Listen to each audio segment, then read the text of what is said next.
خي انا بس اللي بدي افهمه، وين بيجوا خي الاعلاميين خي؟ كيف بيصيروا على التلفزيونات؟ ما هم دول موجودين في اي خراب تلاقي نشطاء السبوبه. ايه، في مصر، في سوريا، في ليبيا، في اليمن تلاقي نشطاء السبوبه موجودين. اي خراب موجودين.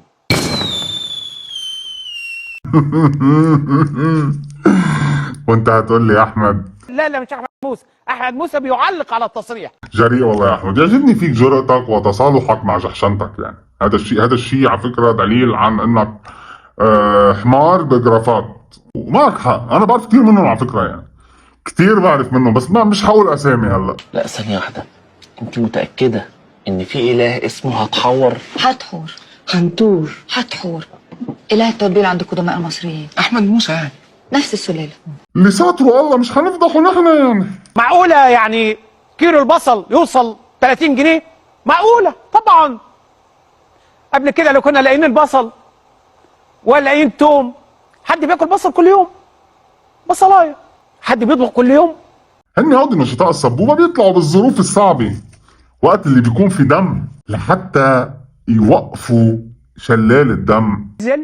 نزل قواتك، جنودك، رجالتك، انهي موضوع رفع العدويه ايا كانت الخسائر، ايا كانت الخسائر، وما تبصش على المجتمع الدولي، يتحرق المجتمع الدولي. ذاكر هذا الفيديو يا احمد، هذا الفيديو كنت عم بتحرض فيه على قتل المصريين، واذا سلمنا جدلا انه روايتكم هي الصحيحه، انه كان في جهاد نكاح وكان في مسلحين وانتحاريين وكل هول كانوا موجودين باعتصام رابعه، بس مات مئات المصريين، مات نساء ومات كم طفل، يعني على كم شيخ، هو كلهم كانوا عم لا تعليق، يعني لا تعليق. فهمتوا هلا ليه الهجوم الشرس والغل على سوريا؟ انه هذا النموذج بيطمن بعض الناس وبيقلق منام البعض الاخر. حس حالي الجزيره الذي يدير سوريا الان مجموعه من الارهابيين. للجماعه السوريين اذا كنتش قادرين انتوا، لا ده احنا عارفين القصه ايه. لا لا لا لا لا، غير مقبول. هناك اسئله مشروعه لما يحدث في سوريا في هذه اللحظات. انا برايي سكروا الحلقه خلص، طفح الكال وعرفت، بلاش يضيق خلقي. عندك الجولان، ومن بعد بشار الجولان وجبل الشيخ والقنطره، وحرفيا الكيان خد نص ارضك. ناس جديدين عليهم. نرجع بلدك، قال لي لا الدواء مش موجود. بس رسالتي للاخ رئيس سوريا، هو انت ناوي تاخد ولادك وحبايبك اللي عندنا في مصر دول امتى؟ لا لا لا لا لا، هل هذا هو الشعب المصري العزيز؟ مو الشعب المصري العظيم، نحن بنعرف جيدا انه هيدي النماذج لا تمثل الشعب، لان انتم ما شاء الله 100 وشي مليون، يعني قبل ما اصور الحلقه، يعني هلا بس خلص الحلقه بكون زدت لكم شي 2، فاكيد نحن لا نتهم الشعب المصري. وبنهايه الحلقه في رساله للشعب المصري الشريف، بتمنى انها تنال اعجابكم. المهم نرجع لموضوعنا. جود يا مونتاج. إنما مصر بلد الأمن والأمان، ربنا حاميها من أي جبان، سواء خروف ولا تعبان، ده الأمن المصري مش عبيد الكيان. شيروها له. مين هذا؟ بلبل؟ اسمه بلبل؟ هو عارف حاله انه اسمه بلبل؟ هو مسمي حاله بلبل، فكرنا اسم الشهرة. ايوه، هذا بيعرف بلبنان شو يعني بلبل؟ بتعرف شو يعني بلبل ولا ما بتعرف؟ بوي مش ضروري تعرف، هلا في نسوان وفي اطفال. القاتل بيقول الله اكبر وظن ان ربنا كده هيرضى عنه، والقتيل بيقول الله اكبر، وفي النهايه مجاهدين في بعض، ملناش دعوه مهي. شيروها له. اوف، عم تشرب بالموت. الله العظيم، انا هي الامور اللي بحبها.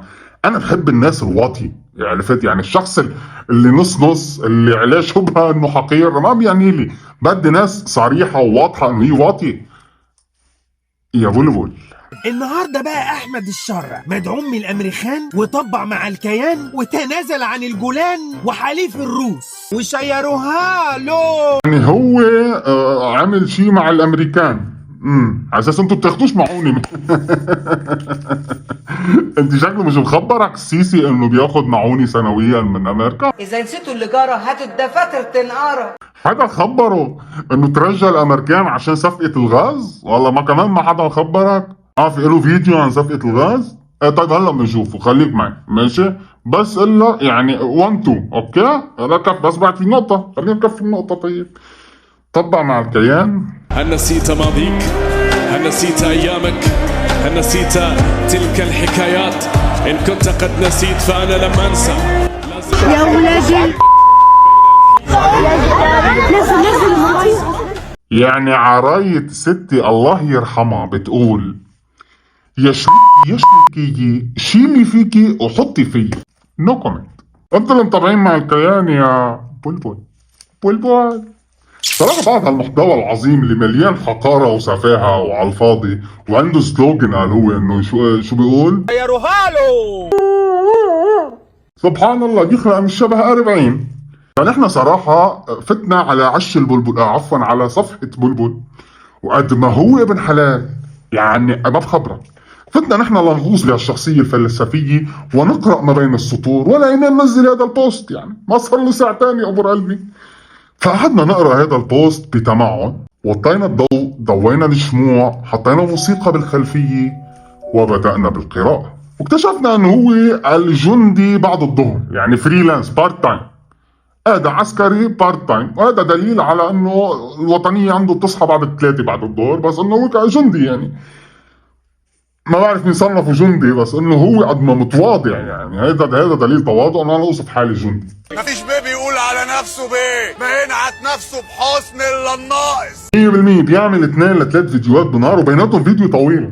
الدحيح بفريق العمل اللي عنده بيعمل فيديوهين بالاسبوع بس طبعا ما انت ما عندك شيء تقدمه ما انت نفس الحكي على لوك وبتصير تعمل لي هيك ولا عم تهز لكن فيديوهاتك عم بتهز وتعمل هيك واسنانك يعني اسنانك حلوين شاطر الدكتور اللي عمل لك اياهم ما تفرجينا اياهم كلها.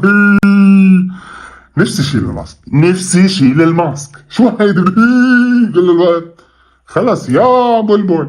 خلينا نكفي الرسالة خلينا نكفي البوست بعد نسكن. اقسم بالله انه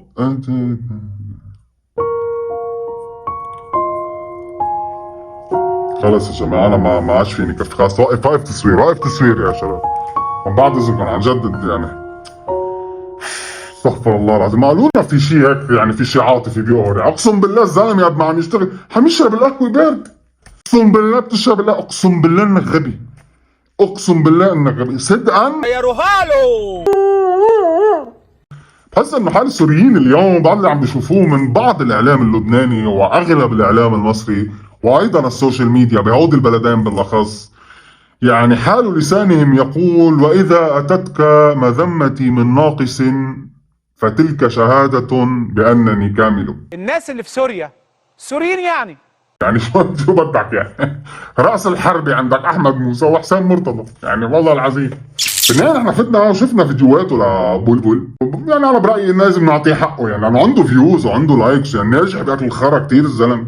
كانوا بيتعالجوا في إسراء بس ولا رصاصة راحت غلط ناحية الحدود. انا يا جماعه مش خروف انا اهبل شفتوا ليه بيعمل فيديوهين 3 بالنهار ما نفس سوريا الجولاني اسرائيل ماشي. طب ليك شو خليني اخبرك شغله اذا انت بدك تحكي عن السياده واسرائيل وكذا لازم تكون بالحد الادنى قاري بنود اتفاقيه كامب ديفيد. هلا على الجد والجد هلا عليه. بتنص على انه سيناء تقسم الى 4 اقسام هذا جزء من المعاهده يعني ABCD دي هي اللي على الضفه الفلسطينية يعني هي على حدود غزة. هيدي المنطقة ممنوع جيشك يحط فيها سلاح تقيل والهدف لتوازن أمني متبادل. انتبه توازن أمني بأراضي مصرية. يا شيخ دولتكم ذليلة من وقت معاهدة كامب ديفيد. وهل تعلم انه لما كنتوا عم بتحاربوا الإرهاب بسيناء كان كل طيارة مصرية بدها تطلع فوق سيناء بدها تاخد إذن من إسرائيل؟ ما بتعرف؟ يكسر تعرف يعني شو بدي احكي الواحد هيدي مني لك لله تعالى وتنازل عن الجولان عن جد. اهم شيء الارض ولا العرض بدل العرض ولا الارض واحده منهم يعني صح كل البيانات وكل الوثائق ما تدينيش غير ان انا اقول الحق ده بتاعهم. انا بقول كل الكلام ده عشان انتوا تبقوا تطمنوا مش على جزيرتين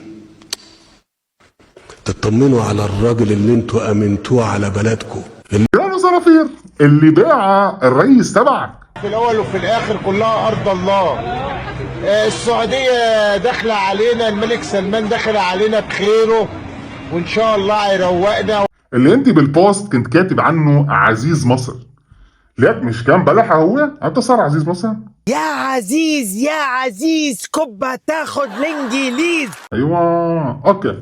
المهم تيران وصنافير بيع الرئيس تبعك وانسى يعني الظروف التي ادت الى ذلك، يعني ما حدا بيضطر بيبيع تيران وصنافير وبيبيع راس الحكمه. ايه موضوع راس الحكمه؟ زلمه في عبره بالاسم راس الحكمه، يعني بكره التاريخ شو حيكتب؟ السيسي باع راس الحكمه يعني. بلح شعبه تفرق بلده بتغرق، وهقولها ورزقي على الله، شكله خازوق واحنا لبسناه. عرف العالم الروم سامع فيها؟ هل يعني كان في صفقة رأس الحكمة ثم أعتقد وادي الروم أو ما إلى ذلك، مش فاكرة اسم المنطقة قوي. إذن اسمه عالم الروم. عالم الروم. الفكرة أن يكون الاستثمار الأجنبي ده مش استثمار يا فندم. ده إيه؟ ده نقل ملكية. يبدأ الاستثمار يوم ما أشغل ويوم ما أنتج، سواء أنتج منتج أو خدمة. إنما أبيع حتة أرض من الملك ألف إلى ملك ب، ده مش استثمار. بقص البلبل أنا إذا أنت بتقدر توصل للمنطقة يلي خايفان على الأرض السورية ومعور وبتعمل لها الحركة تبع شو اسمها اللي بيعملها؟ 100%. سبحان الله الشبه. يا زلمة هلا شو أرضه ما أرضه تقعدوا تتعجوا علينا؟ المهم المستثمر يرتاح، يعني بشتغل عاهرة، مهم اللي عم شو اسمه يكون مرتاح، عرفت؟ نفس الشيء عزيز مصر. بس هيدي الامور قوت مصر اقتصاديا، يعني حتى الشعب صار طريقه حكيه، يعني لما تحكي مع الشعب المصري صار غير يا زلمه. اسعار كويسه، كل حاجه حلوه. ايوه احنا عايزين ارخص من كده ايه يا جماعه؟ عايزين ارخص من كده ايه؟ انا مش متضايق، ما انا عارف، عشان ما احنا طول ارخص من كده ايه في الظروف الزفت اللي احنا فيها دي؟ هنعمل اكتر من كده ايه؟ الحكومه تعمل اكتر من كده ايه؟ انا عندي كوليسترول من كتر الاكل، من الجمبري والبط. تعرف شو؟ هي عجبها تقول له موسى كس اختك على اخت السؤال اساليه يا ابن ال100 ناقه. ارخص من كده ايه في الظروف الزفت اللي احنا فيها دي؟ المهم هلا المهم بس اهم شيء عن جد ما حدا يجيب سيره عزيز مصر. انت عارف يا ابني وانت صغير كنا بنخاف عليك قوي عشان كنت سابق سنك. على فكره كان سابق سنه وسابق الكل، على فكره سابق بكل شيء.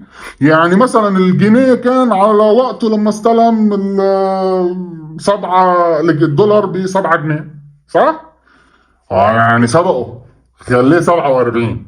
الدين الخارجي لما صار كان 40، يعني 40 مليار، هو خليه يسبق ال 40 ووصل لل 150 مليار. حدا بيقول لك عزيز مصر يا زلمه؟ يا زلمه حدا بيقول لك عزيز مصر؟ حكي مش مثل الشوفي. يعني عندك مثلا ميزانيه التعليم كانت 6% بمصر، صارت 1.6، يعني رفع الدعم عنا 300 بالتسبيق. ركز الزلمه جماعه ماراثون. انا شايفه على البسكليت، انا شايفه على رشيق ابن 22 سنه على البسكليت ما شاء الله عنه. وفي عندك كمان المجال الطبي اللي اتدمر بمصر وكذا، بس انه بالنهايه ده عزيز مصر. والله بلحه لبت له اكثر، والله العظيم بلحه بتعطيه هيدي اكثر. عزيز مصر يعني هو مش مصدق انه عزيز مصر. واذا نرجع لموضوع اسرائيل بنقطه صغيره اللي عم تشمطوا فيها بالسوريين، ولك اسرائيل شو عم تعمل والسفاهه وقله الشرف اللي عندكم اياها، فبحب اذكركم بشخص محمد صلاح. لا مش هيدا، عم بحكي عن محمد صلاح تاني. محمد صلاح مسلم، مش هقول مش مسلم لانه ما بجوز انا كفره يعني، بس انا شفته قاعد ببوزه يعني بس انا شفته عم يعبد بوزه او عم يعمل شيء ما بعرف. ما هو الجندي المصري البطل اللي صفى 3 كلاب من الجماعة إياهم، وحضرتكم طلعت وزارة الخارجية لتقول كان في اشتباك مع مهربين المخدرات وبالغلط. الرواية المصرية كانت مختصرة جدا. مجند طارد مهربي مخدرات وعبر الحدود لمطاردتهم قبل أن يشتبك مع جنود إسرائيليين ويقتل 3 منهم. بس الأخطر من تصريح وزير الخارجية كان التعامل مع جثة هذا الشهيد.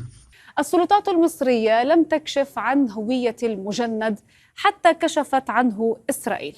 تشييع جنازة محمد صلاح بشكل سري في مسقط رأسه بمحافظة الأليوبية ومنع إقامة العزاء حتى له بمنطقة سكن أسرته في القاهرة. بس بالنهاية لازم تعرفوا ان الشعب السوري شعب محب، والشعب المصري شعب محب، واللي بيربطهم لهودي الشعبين اكبر بكتير من تفاهات وسم وحقارة وسفاهة بيطلع كم شخص بينشرها على العلن. الشعب المصري له تاريخه، الشعب المصري له بصمته، الشعب المصري أثر فينا على جميع الأصعدة، بالفوتبول أثر فينا، بالفن أم كلثوم وعبد الحليم وفريد شوقي وعمر الشريف، حتى بالسياسي بالحرب 73 وغيرها وغيرها وغيرها وغيرها. مصر أكبر بكتير من هيك الأبواب. وبس حابب أذكر الشعب المصري بقصة صغيرة كتير أنا كتير بحبها، مع أنه أنا لاني سوري ولاني مصري، وهي بعدوان الثلاثي سنة 56 لما قام العدو قصف القناة المصرية بالقاهرة. بعد 7 دقايق بيطلع المذيع السوري عبد الهادي بكار من الإذاعة السورية بالشام وبيقول: من دمشق هنا القاهرة. من دمشق هنا القاهرة.